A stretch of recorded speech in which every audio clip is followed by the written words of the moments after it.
नमस्कार दोस्तों, नरेंद्र मोदी ने सारे कर्म कर दिए लेकिन बहुमत नहीं ला पाए। आज राष्ट्रपति भवन गए और अपना इस्तीफा दे दिया। क्या मोदी का इस्तीफा तय हो चुका है? क्या आरएसएस गडकरी को बनाएगा पीएम? ये अहम सवाल है और सभी लोग ये जानना चाहते हैं। क्या मोदी सरकार अगर गठबंधन की सरकार बनाकर पीएम बन भी जाते हैं तो क्या कुछ दिनों के बाद में अपने पद से उन्हें हटना पड़ेगा क्योंकि पार्टी सब बिखर जाएगी? ये सबसे बड़ा सवाल है, सबसे अहम मुद्दा है और सभी लोग ये जानना चाहते हैं। तो आज की वीडियो में हम यही जानेंगे कि प्रज्ञा मिश्रा ने कांग्रेस के एक नेता से उन्होंने बात किया है और पूरा खुलकर बात किया है। वीडियो को पूरा देखिएगा, पूरा समझ में आपको आ जाएगा। तो कहानी यह है दोस्तों कि नरेंद्र मोदी के पास बहुमत नहीं है। अब तक एक आकाश की एक पाताल की बातें करने वाले नरेंद्र मोदी जी को बैसाखियों के सहारे अपनी सरकार खड़ी करनी पड़ेगी। जो नरेंद्र मोदी अब तक रात 8 बजे आकर अपना निर्णय जनता पर थोप देते थे, अब अपने गठबंधन के लोगों से पूछ कर काम करना पड़ेगा। यानी अब मनमानी खत्म। लेकिन अब यहाँ पर रुकिए, क्योंकि मैंने अब तक आपको जो बताया है वो सिक्के का एक पहलू था। अब दूसरा पहलू यह है कि मोदी की बीजेपी ने कहा है कि अब उनको आरएसएस की जरूरत नहीं है। लेकिन सवाल यहाँ पर यह भी है कि क्या अब आरएसएस को मोदी की जरूरत है? क्या आरएसएस गडकरी को आगे करेगा? क्या एनडीए के लोग मोदी के नाम पर सहमत होंगे? वो नितिन गडकरी को आगे बढ़ाएगा, लेकिन पहले सांसदों की मीटिंग तो हो। सांसदों की मीटिंग तो हो जी। या तो सांसदों की मीटिंग होने के पहले एनडीए गठबंधन की मीटिंग हुई। प्रोसेस क्या होता है? पहले बीजेपी की अपने सांसदों की मीटिंग होगी, उसमें मोदी जी का नाम आगे प्रपोज होगा। मोदी जी नेता चुने जाएंगे और फिर मोदी जी घटक दलों से बात करेंगे, एनडीए का चुना जाएगा। मोदी जी पहले एनडीए से एंडोर्समेंट करवाना चाहते हैं अपना। जो बातें आपको और मुझे पता है वो मोदी जी को पता नहीं होगी, ऐसा थोड़ी है। परंपरा बदल दी उन्होंने। इंडिया गठबंधन नरेंद्र मोदी को प्रधानमंत्री न बनने देने के सारे जतन कर रहा है। एनडीए गठबंधन के पास सीटें हैं 292, लेकिन इनके गठबंधन से 16 सीटों वाले टीडीपी और 12 सीटों वाले नीतीश कुमार इंडिया के साथ जा सकते हैं। इंडिया के लोग कहते हैं हमारी बात चल रही है। अब बात अगर चल रही होगी तो मैं चैनल पर तो नहीं बोलूंगी, लेकिन राजनीतिक नेता और इतने बड़े बड़े जो शीर्ष दिग्गज नेता हैं, ये सब एक दूसरे को दशकों से जानते हैं और मुझे लगता है एक दूसरे से बात तो हमेशा ही करते हो। यानी 16 और 12 सीटें मिलकर हो जाती हैं 28 सीटें। अगर मोदी कैंप में से ये दोनों पार्टियां निकल जाती हैं तो फिर पूरा एनडीए सिमट जाता है 264 पर। बहुमत के लिए चाहिए 272।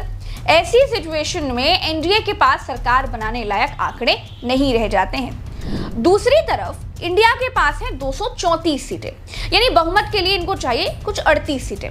अगर 28 सीटें नीतीश बाबू और चंद्रबाबू नायडू की तरफ से मिल जाती हैं तो कम पड़ेंगी केवल 10 सीटें।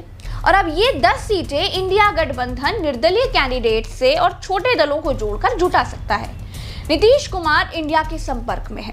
दोस्तों, नीतीश कुमार और तेजस्वी यादव दोनों को इंडिया और एनडीए की मीटिंग में जाना था। पटना से एक जहाज उड़ता है। जहाज में आगे पीछे बैठे हुए नीतीश कुमार और तेजस्वी यादव को देखा गया, लेकिन थोड़ी देर के बाद दोनों को एक सीट पर बैठा हुआ देखा गया। कहा जा रहा है कि नीतीश कुमार को इंडिया की तरफ से प्रधानमंत्री बनने का ऑफर दे दिया गया है। कांग्रेस ने कहा है कि 99 सीटों के साथ वो सरकार नहीं बनाएंगे। बाकी अगर कोई प्रधानमंत्री बनना चाहता है तो उसे बाहर से सपोर्ट करेगी। चाचा ने पलटी ऑलरेडी मारी हुई है। ये एक रणनीति के तहत एनडीए के साथ गए थे। बहुत अच्छा कॉम्बिनेशन तेजस्वी यादव और नीतीश कुमार का बना हुआ है पहले से। तो दूसरा पहलू यह है दोस्तों कि नरेंद्र मोदी का तीसरी बार प्रधानमंत्री बनना अब भी खतरे में है। और अगर प्रधानमंत्री बन भी गए और पिछली सरकार की तरह मनमानी की, मंत्रियों को बिना नाखून का शेर बनाकर रख दिया, तब तो गुरु विद्रोह होगा। विद्रोह होगा तो बैसाखियों पर खड़ी मोदी जी की सरकार गिर जाएगी। मोटा मोटी मानकर चलिए कि मोदी की गारंटी, मोदी है तो मुमकिन है, अब की बार मोदी सरकार, ये सब कुछ नहीं चलेगा। अब मोदी सरकार नहीं, अब तो गठबंधन की सरकार। बीजेपी पोस्टर्स में दिखाती थी कि मोदी राम को लाए हैं। मोदी जिस अयोध्या के नाम पर पूरी उम्र सत्ता में रहना चाहते थे, उस अयोध्या ने मोदी के कैंडिडेट को ही हरा दिया। बीजेपी का सुपड़ा उत्तर प्रदेश में ऐसा साफ हुआ कि अयोध्या की सीट तक हार गई। अयोध्या हारने के बाद बीजेपी सपोर्टर्स अयोध्या के लोगों को गालियां देने लगे, अयोध्या के हिंदू वोटर्स को कोसने लगे। ये कुछ ट्वीट्स देखिए जरा। अब देखिए कैसे भक्त मंडली बिल्कुल पगला गई है। दोस्तों, मोदी ने पिछले 10 सालों में अपने एनडीए के लोगों का मुखड़ा तभी दिखाया जब इंडिया नाम का गठबंधन बना था, लेकिन इस बार मोदी बैसाखी पर खड़े हैं, अनुकंपा पर बने हुए प्रधानमंत्री बनेंगे। इसीलिए एनडीए दलों की एक ऐसी ही हाय हेलो वाली मीटिंग बुलाई गई थी, जिनको मोदी सेकते तक नहीं थे, जो मोदी से महीनों मिल तक नहीं पाते थे, वो मोदी के साथ बैठकर मीटिंग कर रहे हैं। समय ने मोदी को यहां पर लाकर खड़ा कर दिया है। मोदी को झूठ मूठ का मुस्कुराना पड़ रहा था। आप सीनियर है दल बदलने में, आप सीनियर है नए नए दलों से गठबंधन करने में, आप सीनियर है अपने खुद के ससुर की पीठ में छुरा भोंकने में। अरे आप सीनियर है एक चुनाव के बाद दूसरे चुनाव में हारने में, एक चुनाव के बाद दूसरे चुनाव में हारने में, और मैं तो उसमें सीनियर हूं नहीं। हालत ये थी मीटिंग की कि मोदी मुस्कुरा रहे थे और बाकी सब लोग सीरियस थे, क्योंकि जो मोदी आज दोस्ताना दिख रहे हैं, कल तक यही मोदी जी सबकी क्लास लिया करते थे। चंद्रबाबू नायडू को न जाने क्या क्या कहा था, लेकिन आज उन्हीं चंद्रबाबू नायडू के बगल में बैठकर जबरन मुस्कुराना पड़ रहा है। आप सब सत्ता में हिस्सेदारी चाहते हैं। कोई अमित शाह का विभाग चाहता है, कोई राजनाथ सिंह का विभाग चाहता है, कोई निर्मला सीतारमण का विभाग चाहता है। अब सबके चेहरे पर देखिए तनाव है।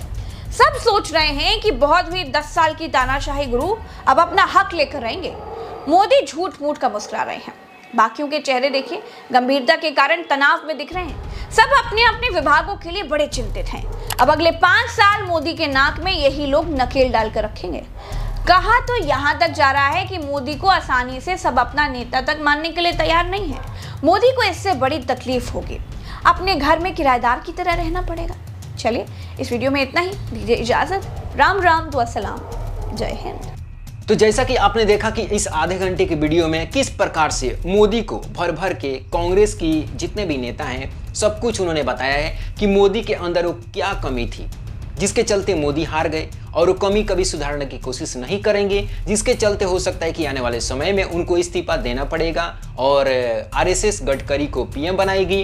इसके अलावा जो एनडीए की सरकार है, गठबंधन की सरकार बनेगी, वो टूट जाएगी।